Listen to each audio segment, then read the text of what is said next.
May 2002, Crofton, Maryland. A man in waders stands at the edge of a small pond behind a strip mall. And he is about to poison everything in it. Not part of it, all of it. The crew pumps in herbicide first to strip the water of oxygen-giving plants.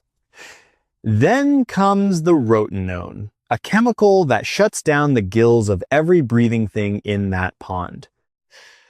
Within hours, the surface turns silver with the bellies of dying fish, bluegill, bass, carp, hundreds of them, floating up, twitching, gone.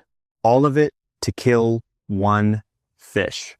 A fish that, a few weeks earlier, an angler had pulled out of that very pond and photographed because he had never seen anything like it.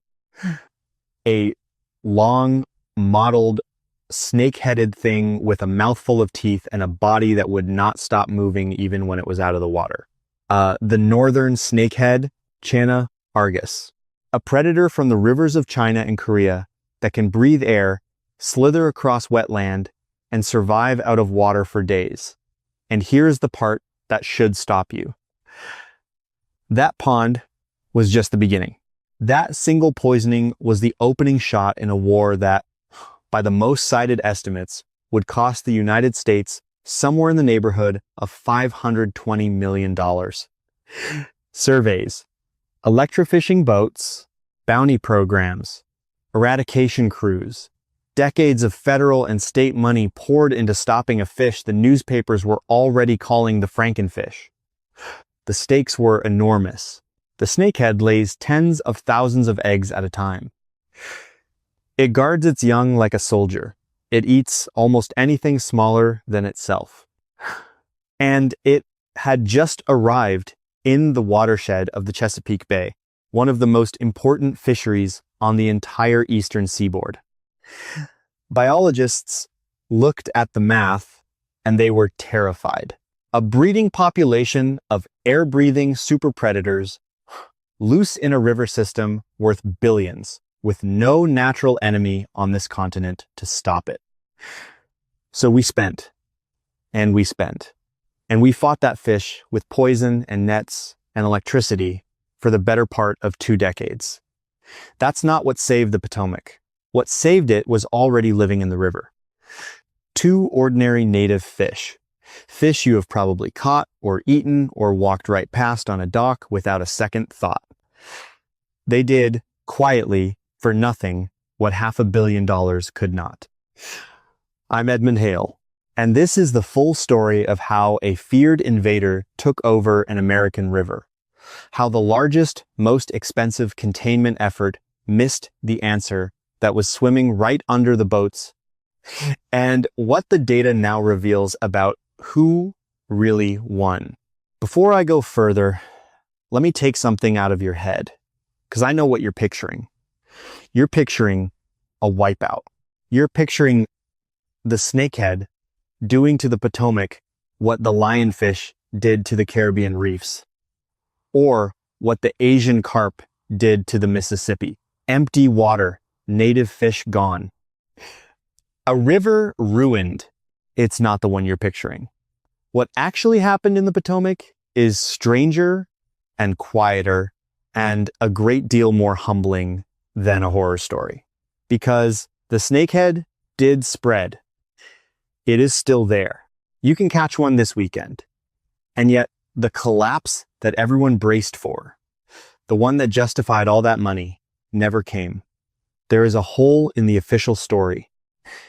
A gap between what we were told would happen and what the fish surveys actually recorded year after year. And inside that gap is an uncomfortable truth about how much of our money and our effort was spent fighting a battle that 2 native fish had already taken into their own hands. Let me show you. Start with the fear, because the fear was real and it was earned.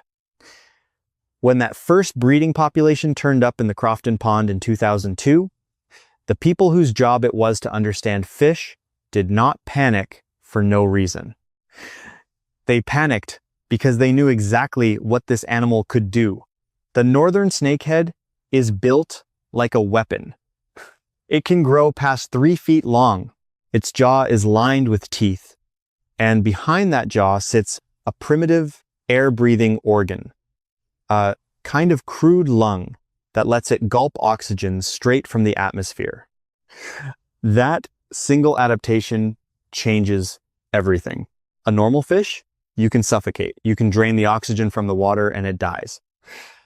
The snakehead just rises to the surface and breathes. It means the snakehead can live in warm, stagnant, low oxygen backwaters where most predators can't follow. It means it can survive being hauled up in a bucket, tossed on a bank, even left in the bottom of a boat for hours. There are documented accounts of these fish wriggling overland across wet ground from one body of water to the next. Slowly, yes. Awkwardly, yes. But they do it. And then there's the breeding. A single female northern snakehead can release somewhere between 20,000 and 50,000 eggs in a season. And she can spawn more than once a year in the right conditions. The parents don't scatter those eggs and abandon them either.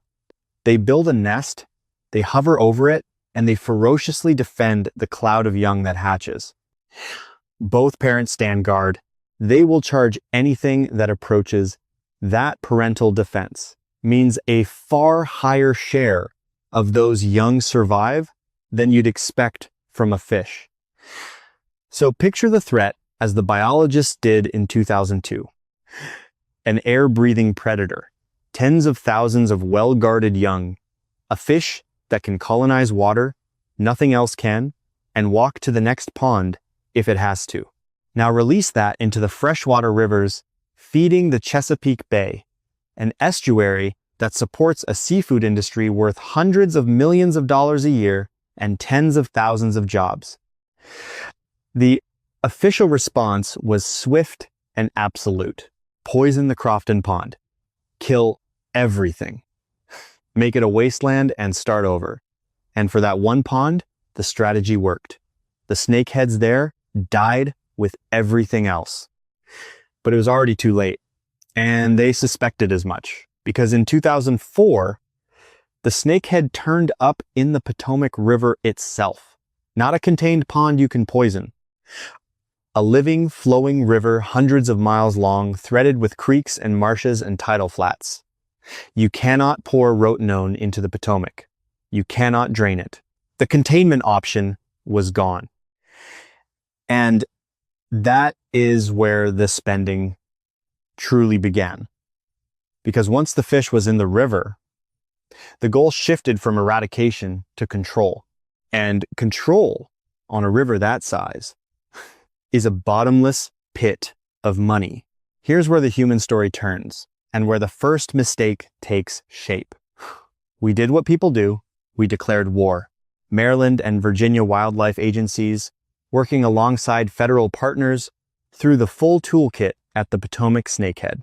They ran electrofishing surveys, sending current through the water to stun fish to the surface so they could be counted and removed.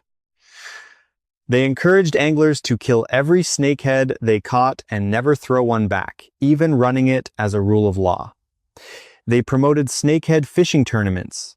They built a whole public campaign around eating the invader, marketing its firm white flesh to restaurants, turning the Frankenfish into a menu item as a way to fish it down. And to be fair, there was logic in all of it.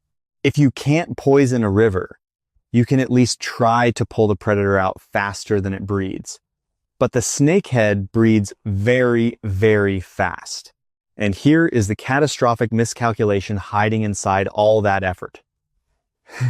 The strategy assumed that human removal was the main thing standing between the river and a snakehead explosion.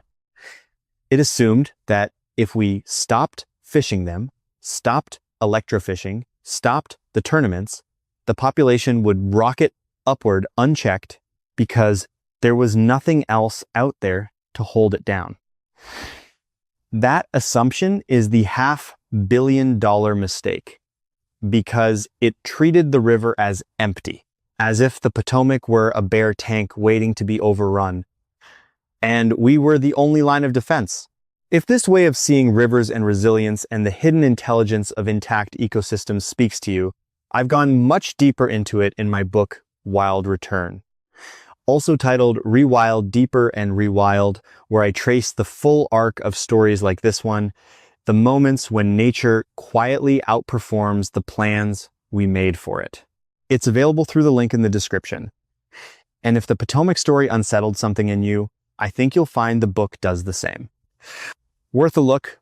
Before we go any further, the Potomac was not empty. It was a functioning ecosystem with its own predators, its own pressures, its own brutal arithmetic of who eats whom. And those native predators were already from the very first spawning season doing the one thing nobody had built into the budget. They were eating the babies.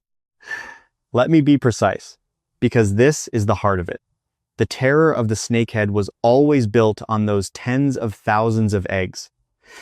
But a fish that lays 50,000 eggs is not planning for 50,000 adults. In nature, that enormous number is a bet against slaughter. The female produces so many because she expects almost all of them to be eaten. That is the entire strategy. Overwhelm the predators with sheer volume and hope a handful slip through. So the only question that ever really mattered was this. In the Potomac, who would eat the young snakeheads? And would they eat enough? For years, that question went mostly unasked, because everyone was too busy fighting the adults. The adult snakehead is the dramatic one. It's the one that bites the line, the one that makes the photograph, the one that walks across the lawn in the local news segment. So that's where the attention went, and the money with it. The answer was downstream of all that noise. In the stomachs of fish, nobody was filming. Now watch what the river was doing while we spent.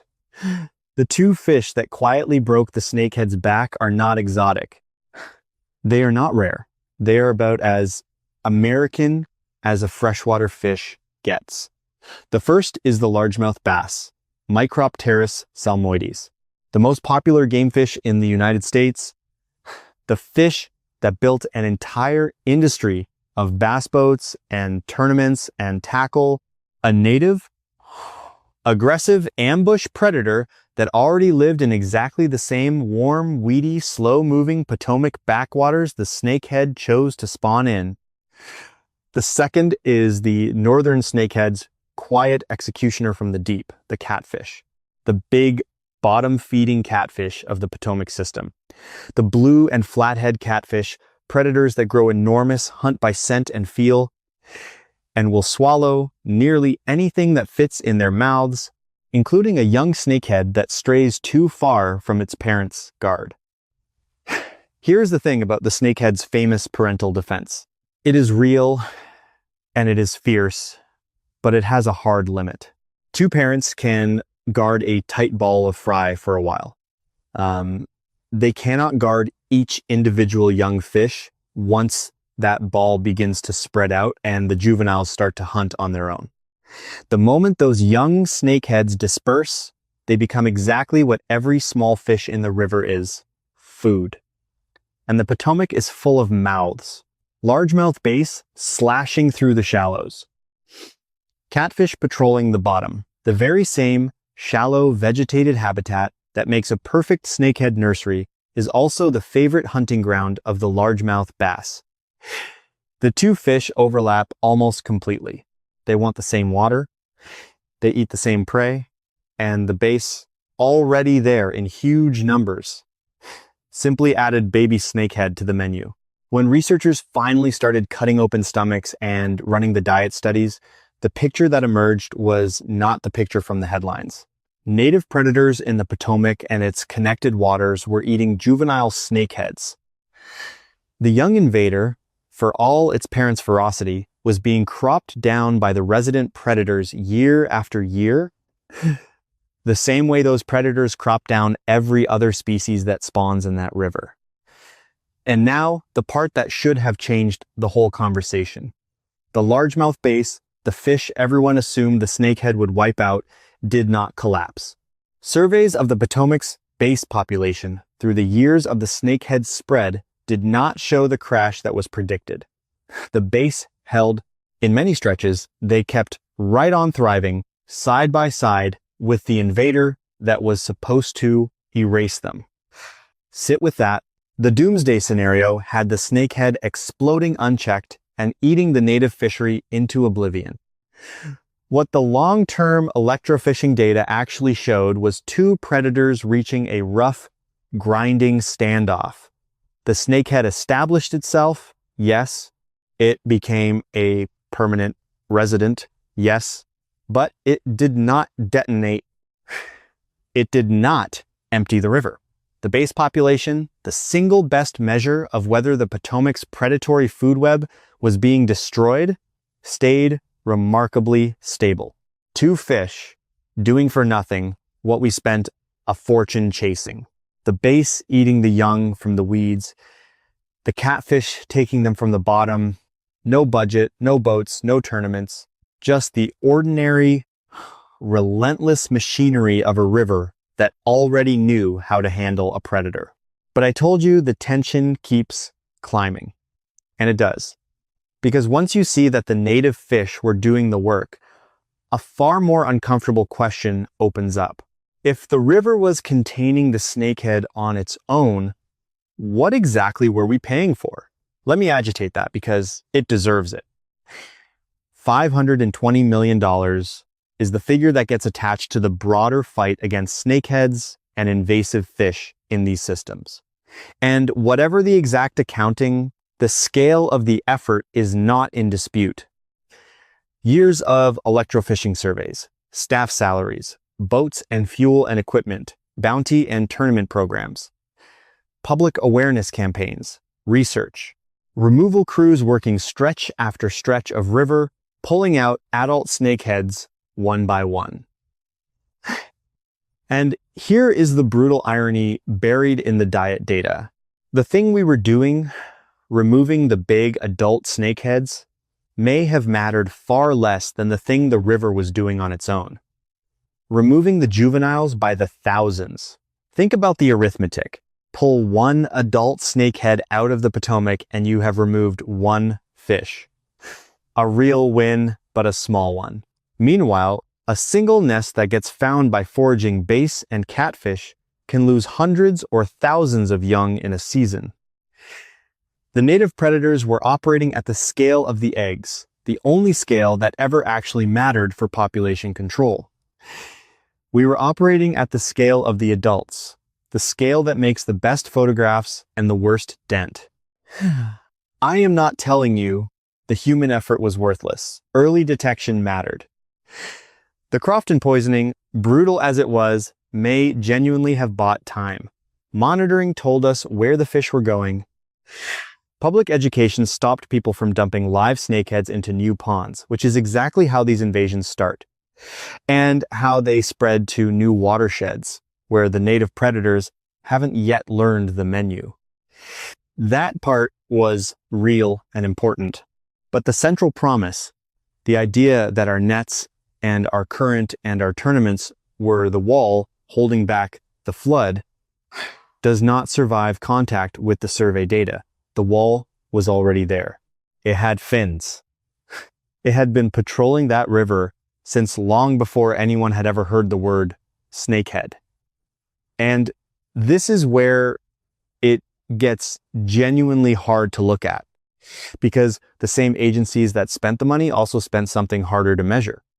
Attention, public fear, the sense repeated in headline after headline that the Potomac was on the edge of catastrophe and only constant, costly human intervention stood between order and ruin. That story made the river feel fragile. It made nature feel like a patient on life support that we, the doctors, had to keep alive with endless treatment. The data tells a different story. The data says the patient was healthier than we thought. and a good deal of our treatment was aimed at a disease the body was already fighting off. Now, I want to be careful here because this is where these stories get oversold, and I won't do that to you. The snakehead was not defeated. Let me say that plainly. It is still in the Potomac. It is still in the Chesapeake tributaries. It has spread to other states, including waters where it absolutely should not be, almost always because a human moved it there. In some isolated systems with few large native predators, a snakehead introduction can still do real damage. The native fish of the Potomac did not eradicate the invader, and they were never going to. What they did was contain it. They turned what could have been an explosion into a coexistence. They held the line at a level the river could absorb without a single dollar of funding, without a strategy meeting, without anyone deciding it should be so. They did it the way every stable ecosystem does it, by being full. A river crowded with hungry, established predators is a hard place for a newcomer to take over. No matter how many eggs that newcomer lays, because every one of those young fish has to run a gauntlet of mouths that were there first. That is the real lesson, and it is bigger than one fish. The most powerful tool against an invader is very often a healthy native predator community that is already in place. Not chemicals, not bounties, not $500 million of removal. A functioning food web that treats the invader's young as just one more thing to eat. And here's the open loop I want to leave running for a moment before I close it. If that's true, then the most important conservation work isn't the dramatic war we wage after an invader arrives. It's the quiet, unglamorous job of keeping the native predators abundant and the habitat intact before the invader ever shows up. Because the river that's full of bass and catfish absorbs the blow. The river we've already emptied through pollution and overfishing and dams is the one that gets overrun. Step back and look at the whole shape of it. 2002, a snakehead in a Maryland pond, and a crew poisoning everything that lived in it. 2004, the fish in the Potomac, and containment off the table, then years of war. Electrofishing, tournaments, bounties. A fish branded the Frankenfish in the press. A predator that breathes air and walks on land and guards tens of thousands of young. A containment campaign whose total cost across these efforts has been put in the range of $520 million. And the whole time, the answer was already swimming. The largemouth bass in the weeds. The catfish on the bottom. Native predators eating young snakeheads by the thousands, holding the population to a level the river could carry, while the base population that everyone swore would collapse simply refused to. The doomsday curve flattened into a standoff. The horror story became a coexistence, and the bill, for the part that may have mattered least, kept climbing. We didn't conquer the snakehead. We never could. What actually saved the Potomac is that we returned to a truth we keep forgetting and keep paying for. A whole, healthy river already knows how to defend itself. The predators that belong there did the work for free, at the only scale that counted, while we fought the dramatic, expensive, visible version of the same fight upstream. We didn't tame the river. We just finally noticed it had never stopped doing its own job. So I'll leave you with the question I can't shake. If two ordinary native fish quietly did, for nothing, what $500 million set out to do, then how much of what we call managing nature is really just standing in front of it, taking credit and sending ourselves the invoice? Is that a wonder or is it a warning? If you found this as remarkable as I do, let me know in the comments. I want to hear it straight. Do you think the money spent fighting the snakehead was wasted? Or do you think the monitoring and early detection were worth every dollar, even if the fish themselves did the heavy lifting? I read these, and the best arguments come from you.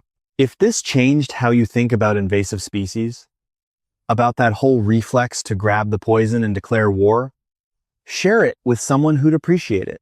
Someone who fishes. Someone who still believes the only way to fight nature's problems is to spend our way through them.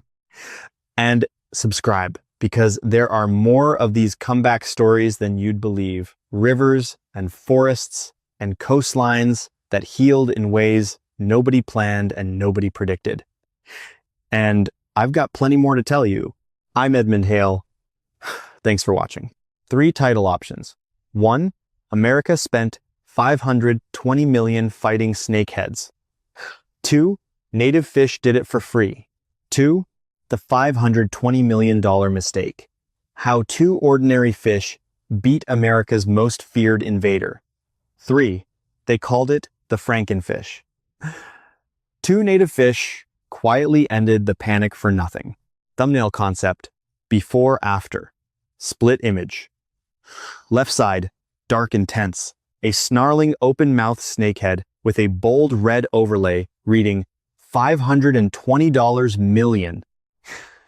Right side, bright and clear, a largemouth base and a catfish side by side with a green overlay reading $0 and a small check mark. A jagged crack down the center divides the 2 halves. Word count, approximately 3,940 spoken words. There's one more thread I owe you, because it deepens everything I just said. When biologists finally sat down with the long-term Potomac surveys, they noticed something almost no one had wanted to say out loud. The young snakeheads weren't just being eaten. They were being outcompeted. In those warm, weedy backwaters, the larval and juvenile snakeheads were fighting the same battle for food that every young fish fights. And they were fighting it against bass fry and sunfish and a dense, established crowd of natives that had a head start measured in millennia. That matters more than it sounds. A predator that arrives in an empty room takes the room. A predator that arrives in a packed room has to claw for every meal, dodge every larger mouth, and survive a childhood spent surrounded by things that want to eat it. The Potomac was a packed room, and a packed room is the cheapest, most durable defense a river can have. So consider what that asks of us. It says, the work isn't the war. The work is the room. Keep the water clean. Keep the predators abundant. Keep the marsh grass thick and the food web full. And you build a place that quietly refuses invaders without anyone firing a shot or signing a check. That's not a strategy you can put on a press release. It doesn't photograph well, but it is, by a wide margin, the one that actually worked.